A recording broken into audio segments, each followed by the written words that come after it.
ती आपण भाजीवाल्याच्या तिथेच फेकून देतो. हो. हा त्याचा पराठा आहे. हो, त्याच्यामध्ये भरपूर कॅल्शियम असतं, महिलांसाठी ते खूप उत्तम आहे. कळलं का तुम्हाला? ह्या कॉलीफ्लॉवर म्हणजे आपण जे फुलकोबीच्या खालची जी पानं असतात ती फेकून देऊ नका, त्याच्यामध्ये खूप कॅल्शियम असतं. हो की नाही? हे तुम्हाला कोणी सांगितलं?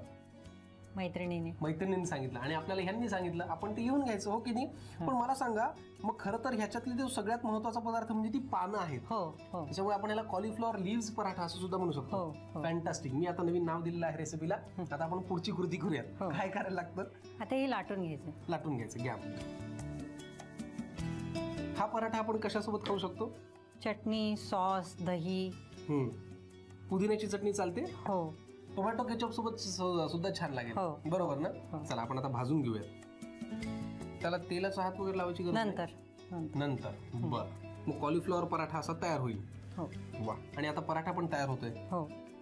झाला का आपला भाजून तो? त्याला हे तेलाचा हात वगैरे लावायची गरज नाही. लावायचं. वा.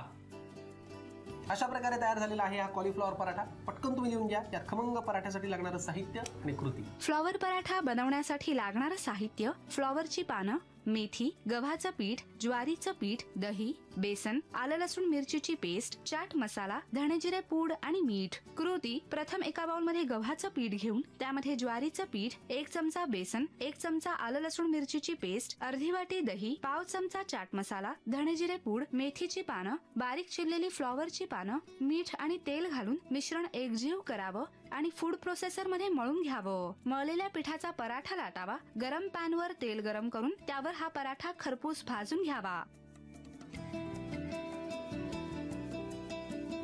शिल्पाताई, तेलची आणि कॉलीफ्लॉवर लीव्हज पराठा या दोन गोष्टी तुम्ही आम्हाला करून दाखवल्या. आता आपल्याला तिसरी रेसिपी करायची. तिचं नाव काय? Bake yogurt. Baked yogurt. हो की नाही?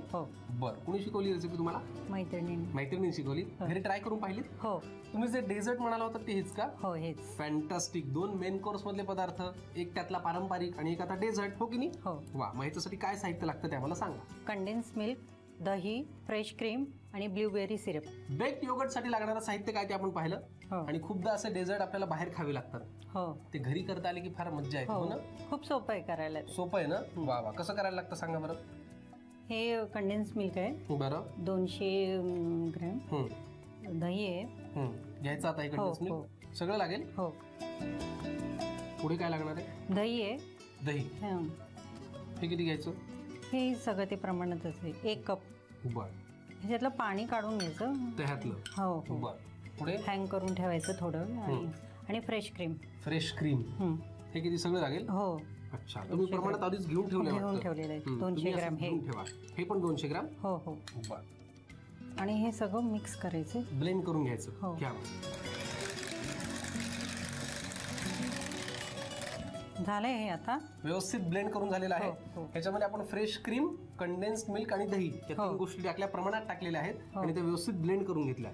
पुढे काय करायचं? हो, आता हे या ग्लासेस मध्ये काढून टाकायचे, भरून घ्यायचं. भरून घ्या. मग या ब्लूबेरीज त्याच्यात नाही घालायचं का आपण? नाही, आता नाही, बेक करताना नाही, नंतर ते डेकोरेशन साठी, म्हणजे फक्त सर्विंग साठी या ब्लूबेरीचा उपयोग होतो. हे एवढे भरून घ्यायचे, थोडं रिकामं ठेवायचं. आता काय पुढची कृती आपली? आता हे मायक्रोवेव्ह मध्ये कन्व्हेक्शनला 180 डिग्रीवर 8 ते 10 मिनिटं ठेवून द्यायचे. 180 डिग्री सेल्सिअस वरती 8 ते 10 मिनिटं. आणि मग ते बेक झाल्यानंतर पुढे रूम टेम्परेचरला काढायचे आणि फ्रीज मध्ये ठेवून द्यायचे आणि चिल्ड खायचे. किती वेळासाठी? 2 तास. हो, 2 तास. बरं. मग फ्रीज मधनं काढल्यानंतर या ब्लूबेरीज घालायच्या का आधी घालायच्या? नाही, डेकोरेशन साठी आहे हे. तुम्ही मध्ये याच्यामध्ये स्ट्रॉबेरीज, मँगो काहीही ऍड करू शकतो. कळलं का तुम्हाला? आता हे 180 डिग्री सेल्सिअस वरती हीट करून घ्यायचं. ह्याच्या खाली पाणी ठेवायचं, पाण्यामध्ये हे ग्लासेस ठेवायचे. बरं. पाणी काय प्लेट मध्ये घ्यायला लागेल का? जे मायक्रोवेव्हचे जे ट्रे असतात त्याच्यामध्ये ह्याचं बुडेल एवढं पाणी टाकायचं आणि त्यामध्ये हे ग्लासेस ठेवून बेक करायला ठेवून द्यायचे. 180 डिग्री सेल्सिअस वरती किती मिनिट? 8 ते 10 मिनिटं. 8 ते 10 मिनिट आपण हे बेक करून घेऊयात आणि त्याच्यानंतर सर्विंग साठी या ब्लूबेरीज याच्यावरती घालूयात.